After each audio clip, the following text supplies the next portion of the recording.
One of the most disgusting and evil men of the Second World War was the man who built Auschwitz concentration camp from the ground up, and he lived in relative comfort with his own family, where metres away people were being marched into the gas chambers.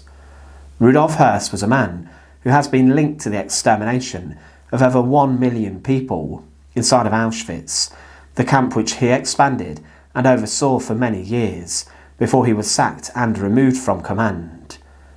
But he was then brought back to preside over an operation in which over 400,000 victims were slaughtered in just a matter of weeks. Höss was the longest serving Commandant of Auschwitz, and he was married for many years. His wife Hedwig Höss, or Hedwig Höss, has long been subject to debate and discussion as to what she actually knew about the work her husband was doing and how complicit she was in the crimes of Auschwitz. Some wives of commandants got stuck into the work at these camps. For example, Ilse Koch would even select prisoners to be slaughtered, and she paraded around on horseback, whipping prisoners, whilst her husband was the commandant of Buchenwald. But Hedwig Höss did not tend to enter her husband's place of work, and she is considered a rather ignorant woman. But what happened to her at the end of the Second World War, and what was her fate?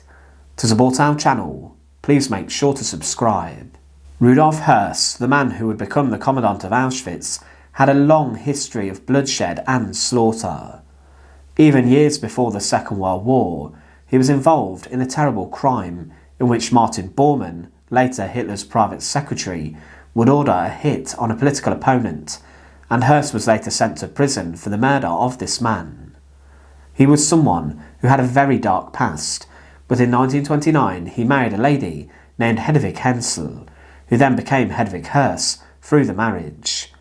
She was just 21 years old when the pair married, and they had attended meetings together of the Ottoman League, a political organisation that favoured German people returning to the land and farming, turning their back on the cities and industrial factories. The pair were known to have been outspoken, and they fell in love quickly, but despite Höss's personality and enjoyment for violence, she would not know that within a few decades, the man that she would marry would be being put to death inside his own concentration camp for the murder of over 1 million people. Rudolf and Hedwig Höss had a large family, 5 children, specifically 3 daughters and 2 sons, and what is rather troubling is that her youngest daughter was actually born inside of the Auschwitz complex, inside of the hospital there. The same place where many thousands of people were slaughtered through lethal injections, and who was subjected to medical experimentation. The daughter of the commandant was born, though, under very different circumstances, and Hedwig received different levels of treatment. After the marriage, Höss joined the Nazi Party, which was beginning to become fledgling inside of Germany, and he would in particular join the SS, Heinrich Himmler's group of paramilitaries. The SS began life as Hitler's private bodyguards, but they would become the guards of the concentration camps. As her husband rose throughout the SS, Hedwig remained at home, looking after the children, like the Nazis wanted 4 women, but her husband attracted the attention of Heinrich Himmler, the head of the SS.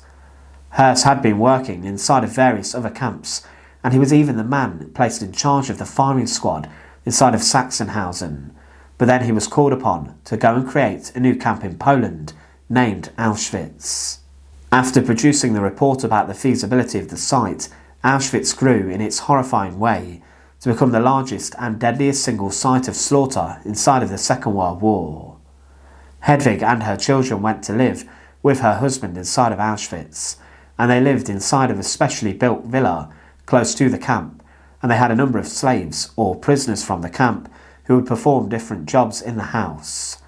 They cleaned and tended to the gardens, but it is known that from the Höss villa that the chimneys of the crematoria could not be seen, as Rudolf Höss had a large concrete wall put up, obscuring the view of the smoke.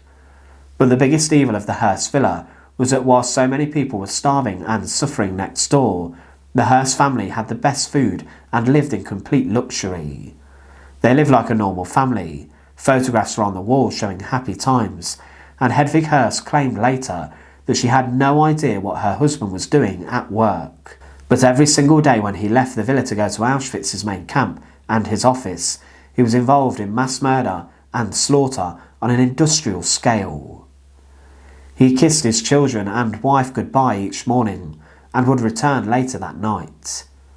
She must have known that he was the commandant of that camp, but she may not have known what the truth was which was going on inside of Auschwitz. The family were known to have been cruel to the prisoners who worked at the house, and Hedwig's son was known for whipping a servant, but her husband seemed to be able to portray a double life. He returned home from work every night and spent time with his children. The debate as to how much Mrs. Höss knew does rage on still to this day, and one former gardener who worked in the house said, "Frau Höss reminded me about an incident, forcing me in doing whatever she asked to do." The couple hated everything that was Polish. Frau Höss often used to say to me that all the Jews had to disappear from the globe, and there would even come a time for the English Jews. She was very anti-Semitic and held very similar views to her husband, but she may have also claimed that she was ignorant to avoid any personal punishment at the end of the war. She would, it's almost certain, have smelled smoke from the crematoria, and especially the other fires which were burning the bodies in pits, as the ovens could not keep up with the demand as the killing operation increased. The survivors of Auschwitz would later claim in evidence at war crimes trials that the stench from the burning bodies would emanate all around the camp and the local area, and people even complained who lived nearby because of this. It would have been inconceivable that at some point she did not realise what was going on, and this ignorance by some has been dismissed, also due to the fact that servants and prisoners inside of her own household were treated poorly. Hedwig Höss was someone who regularly benefited from the items and goods which were being taken from prisoners who arrived at Auschwitz too, and the family became rather wealthy. She was most probably passively complicit, and she would later accept her husband's role at Auschwitz, but there was one incident in which she confronted Rudolf Höss, her husband. During one get-together of high-ranking Nazis, she discovered what was actually happening inside of Auschwitz, allegedly. She overheard the Gauleiter of Silesia, Fritz Bracht, talking to another SS man about what was happening in Auschwitz, and specifically about the gas chambers and the crematoria, and Hedwig Höss was allegedly then seen flying into a rage at her husband about the site that he was overseeing and working.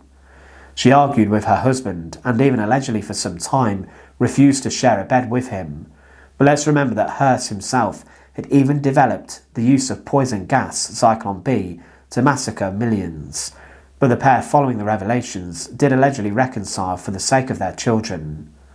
Rudolf Höss did, it's believed, have an affair with a female prisoner of Auschwitz, which resulted in his sacking and removal as a commandant, and it's not known how much Hedwig Höss knew about this. But as the end of the Second World War came around, Rudolf Höss was instructed by Heinrich Himmler to hide, and he obtained a false identity, and he hid out inside of a town called Gottrupel, posing as a gardener. Hedwig Höss moved to Flensburg with her eldest son, but while she was here she was arrested by the Allies. She was taken into custody by British soldiers and was then sent to the head of the British Army's 92nd Field Security Section, and it was no secret who she was. The British authorities knew she was the wife of the Commandant of Auschwitz, and she was interrogated for many weeks as to the whereabouts of her husband. Eventually she passed over the information that he was posing as a man named Franz Lang in Gottrupel, and he was later seized by the forces. Their wedding ring specifically was pivotal to the arrest, as inside of this an engraving of Hedwig and Rudolf's names were found, and this led to Rudolf Höss's identity being confirmed. Rudolf Höss was later extradited to Poland, and he faced up to his charges and crimes, and he would allegedly express some remorse for his actions, and he at the end of his life understood the gravity of his crimes. He wrote to his wife in a final letter days before his death, saying, and I quote, "Based on my present knowledge, I can see today clearly, severely and bitterly for me, that the entire ideology about the world in which I believed so firmly and unswervingly was based on completely wrong premises and had to absolutely collapse one day. And so my actions in the service of this ideology were completely wrong, even though I faithfully believed the idea was correct. Now it was very logical that strong doubts grew within me, and whether my turning away from my belief in God was based on completely wrong premises. It was a hard struggle, but I have again found my faith in God. Rudolf Höss went to a specially built gallows inside of Auschwitz on the 16th of April 1947, and he was hanged upon this structure, being the last person to die inside of Auschwitz. But Hedwig Höss had a very different end to her life.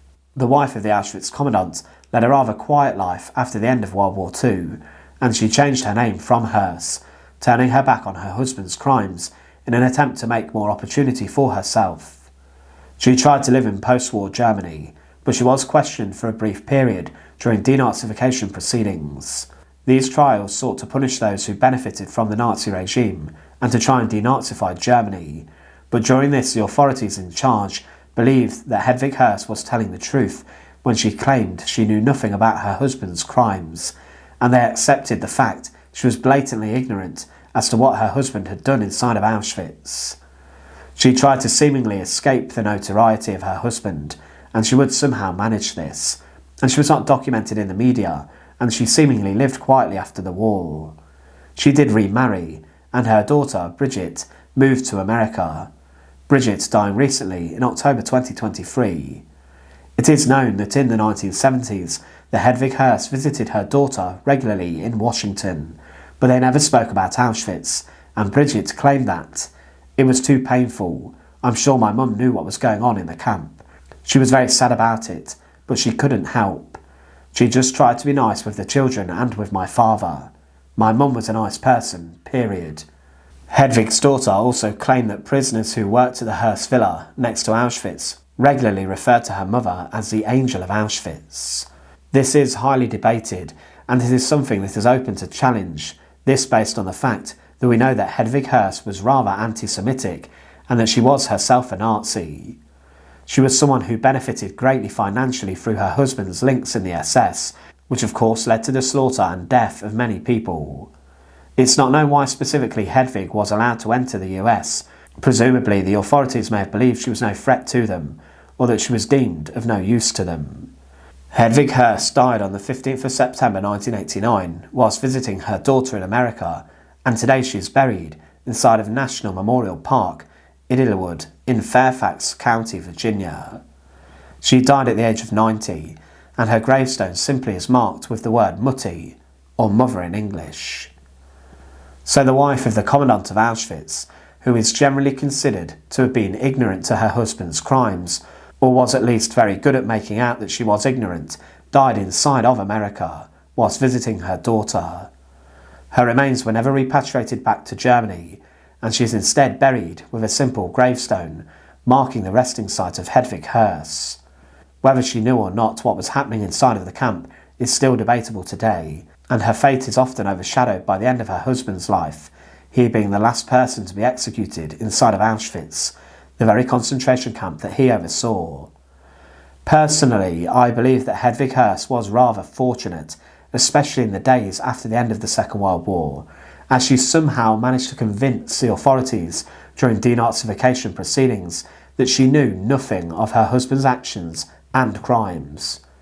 But the smell of death and the smoke from the crematoria probably hung around the Höss villa, and it would have been very difficult for her to escape what was truly going on, as even civilians who lived miles away knew what truly was occurring inside of Auschwitz.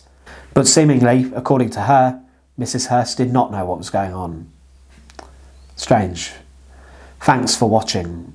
To support our channel, please make sure to subscribe, and once again, thank you so much for watching.